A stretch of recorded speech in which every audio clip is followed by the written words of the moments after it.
So, how do you transform your pain into power? It's a good question, right? I'm going to tell you guys how I did it. So, in order for you to really understand this journey that I've been on, you have to understand where it started. So, my childhood abuse started at 3 years old. From 3 years old until I was 13 years old, I was sexually, physically, verbally, and neglected, just all those different aces. Okay. I have a lot of aces scores. Well, I used to. Okay. Still there, younger child. But here's the good thing. This is when you transform your pain into power. You do it all through neuroplasticity. Neuroplasticity is the fact that our brains are plastic and you can change and recreate new behaviors, new patterns. So, childhood traumas, according to the ACEs scores, shows that whatever you go through as a child, you will be likely to be re-victimized again as an adult. And this is because of the law of vibration within the Hermetica. The law of vibration states that you are a vibrational match to the reality that you are emanating. So we attract our realities through our thoughts and through our feelings, our emotions. So through this, the reason why childhood trauma comes back again into adulthood is because energy does not die. Energy can only be transferred or transformed. So when you are not transforming the pain and the traumas, right? When you don't transform those things, then you continue to vibrate to those similar experiences. When you don't transfer those things and ascend to a different reality and a different state of being, you continue on with those same patterns. So for me, I'm going to tell you guys, right? The very first thing that I did physical neuroplasticity. That's how I healed from my childhood traumas or began the journey. Me losing over, I lost over 70 pounds. I lost about 71 pounds. I went from 210 pounds to 135. Okay. I lost so much weight. Never in my life have I worked out before. Never in my life was I active. Again, I was going through childhood traumas. I was homeschooled too, to add that too. So I want you guys to think about the social anxieties I had, the social awkwardness. Not only was I sexually, physically, all those things, but I was not exposed to children my age.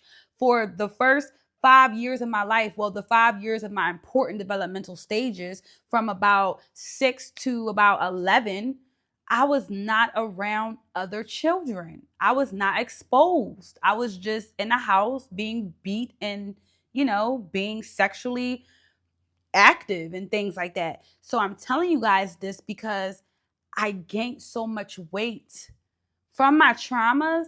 Food became my best friend, okay? I used to eat, okay? I love food. Food was my everything. So I would eat a lot and I never was active. I never was exposed to that type of life. I'm from the project, so it's like very just small and closed in and just dark and just gooey. Just I promise y'all, it was just like horrible. But here is the beauty inside of this story. Because I finally got thrown out of my environment, my egg donor would constantly tell me to leave. From the time I was 9 years old, I had to get out in the world and figure out where can I live, where can I stay. And it was a cycle of abuse. Then she would say, oh, you can come back. Then she would kick me out again. Then she would say, oh, you can come back. Then kick me out again. So I literally had to heal myself well, I'll do that a different story. The point is though, I went through all these different things. And then the very last time she put me out, that was the time where I said, I love myself enough not to do this anymore. Like, why do I keep going back? What's the difference? What is going to be so bad about me figuring out life on my own versus me keep running back to her because she has a house? So the house to me was like some kind of safety, but it wasn't mine, obvious. So I never felt safe. So what was the difference of me leaving an environment I did not feel safe in, going into an environment I may not know, it's the unknown, but fuck it. What do I have to lose? That I got to that point subconsciously. Subconsciously, I got to the point where I said, I'm going to fuck around and find out. Really, what do I have to lose? What do I have to lose by just going through the motions to figure out who am I? Who can I ascend to? And it started with me having my first apartment, and then me saying about a year into my first apartment, I'm like, I don't want to be, fat anymore. I want to try to give this weight loss thing a try. And from there, you guys, I swear, I just consistently elevated ever since, because it started with me changing the neuroplasticity of my physicality.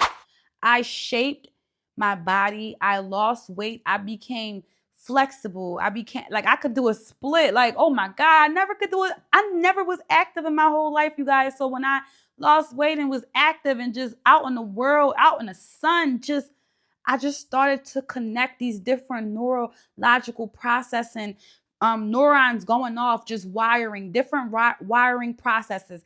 I started to see something different. I started to see a pattern change within myself. And that's what helped me along this journey. That's what started me off. I had to just say, you know what?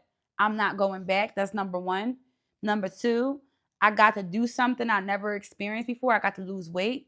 Then I got to, go to school. Like I got to go to college, and then like that really changed me. Like going to college really did it. It just added on to it. I already lost the weight.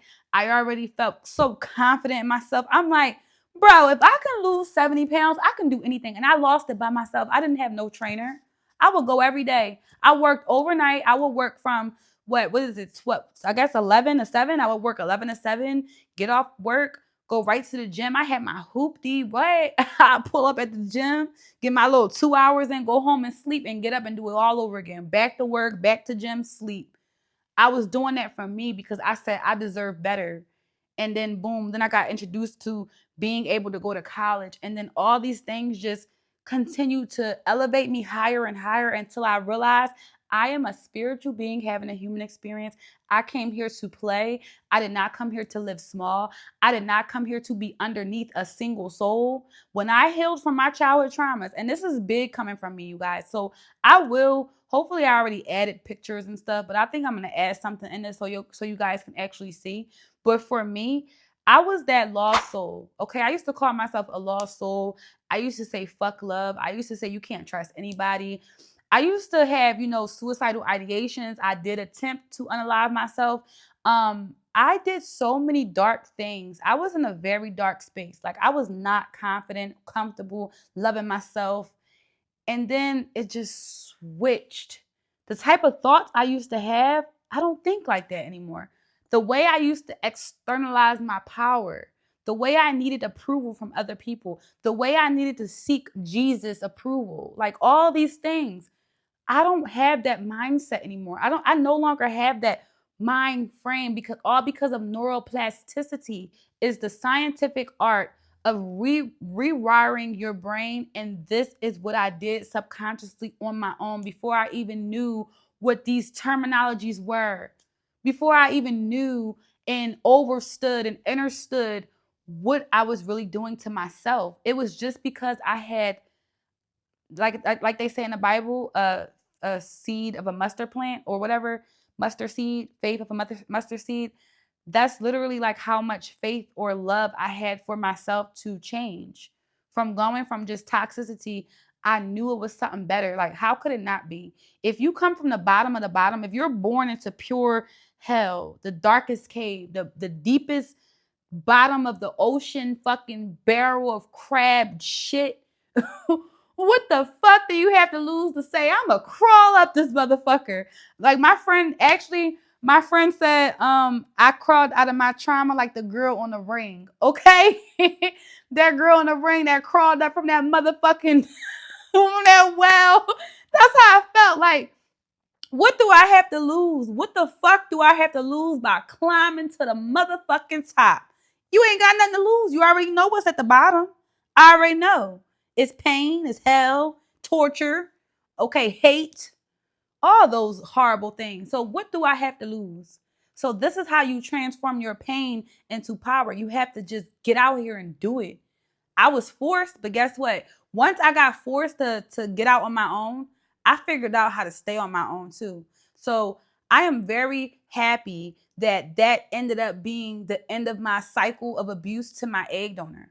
When she said, I want you to get out. See, she thought her kicking me out, she would kick me out since I was 9. So her doing it again when I'm 18, when I'm 20, she just thinks that she'll come back because she's been doing it since I was a little girl. Get out. Oh, come back. Get out. Come back. But that last, she didn't know that very last time, I was going to say, baby, I'm never coming back, love. Never. Never. Okay? Never. Fuck this. Fuck this. I started to really realize that I'm a young woman. I was a young teenager, a young child. Why are you putting me through so much bullshit? I can do bad by myself. That's exactly what that means. Instead of me having to struggle and not know myself and have low self-esteem and hate myself while I'm in your house, I can do bad by myself. Let me go figure out how to live on this world, still deal with my insecurities, my pains. But now I get to not be around her. See, I thought that was me. When I was doing that, I just thought that was me. Like, I said it. I said it in my diary. I said, okay, I'm healing. But little did I know, though, I was doing more than that. I was removing myself from an environment. I was doing epigenetics. So epigenetics is going to help with that neuroplasticity because now I have a new gene expression being shown in a different environment. Now I have less stress hormones. In this environment, I'm stressed. I'm scared. I grew up, she always used to beat me. So I grew up always afraid of being beat too. That's another weird thing. It's so weird. Like I'm telling you, my dynamic was just so fucking weird. I know a lot of people think theirs is weird, but this shit was fucking weird. So I grew up always thinking I would get beat and just afraid. So now I'm in an environment where it's like, oh my God, like I could finally breathe. No one is down my back. No one can tell me, hey, get out my refrigerator. Like shit, just anything. Like I could do whatever I want. I could eat whatever I want. I could like, bro, I'm gonna leave it here. But I promise you, you can change and go from pain to power. Because I did, and listen, I love my life so much. I love my life, and yeah, I can't wait for everything to just continue to just blossom and just for me to continue to see these new versions of myself that just keep coming up because I didn't even expect to be all these versions I am now. Like being that broken like little girl and then now I'm just like, whoa. Like, are you fucking serious? Whoa. Okay, y'all. Peace, love, and light. I'll be back. Deuces.